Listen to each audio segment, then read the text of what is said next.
ও মা, good morning. তুমি কি করছো? গুড মর্নিং সব বন্ধুদের। আজকে হলো নীল ষষ্ঠী। হ্যাঁ, নীল ষষ্ঠী। তুমি চা কেন খাচ্ছ? এখন বাজে 11টা। ঘুম থেকে উঠেছি বিকজ আজকে নীল ষষ্ঠী। যতক্ষণ ঘুমিয়ে থাকা যায় ততক্ষণ ভালো খিদে পাবে না। তো উঠে আমি খাচ্ছি চাই। জানো বন্ধুরা, মা খাবার না খেয়ে থাকতে পারে না। ফালতু বকিস না, বুঝেছিস? উল্টো পাল্টা কথা বলছিস। নীল ষষ্ঠী হচ্ছে সারাদিন আমি কিছু খাবো না। এক গাদা গাদা কেনে আর খায়। আবার বাজে কথা, নিজেদেরটা আমার নামে বলছে।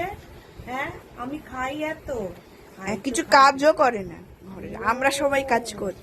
তাই তাহলে বুঝি। এই দেখো কিসব হয়ে খাটটার কিরকম বাজে অবস্থা, সব আমি গুছাবো। এটা তুমি গোছাবে, ঠিক আছে। আমি তাহলে তোমার ভিডিওটা করবো, তুমি কেমন করছো আমি বন্ধুদের দেখিয়ে দেবো। হ্যাঁ বাবু, তুমি তো ঠিক করে কিছু কাজ করতে আমার পারো। মনে হয় তোমার একটা সতেলি মা আছে না, যে সব কাজ করে দেয়। হ্যাঁ না বাবা, না, সতেলি মা।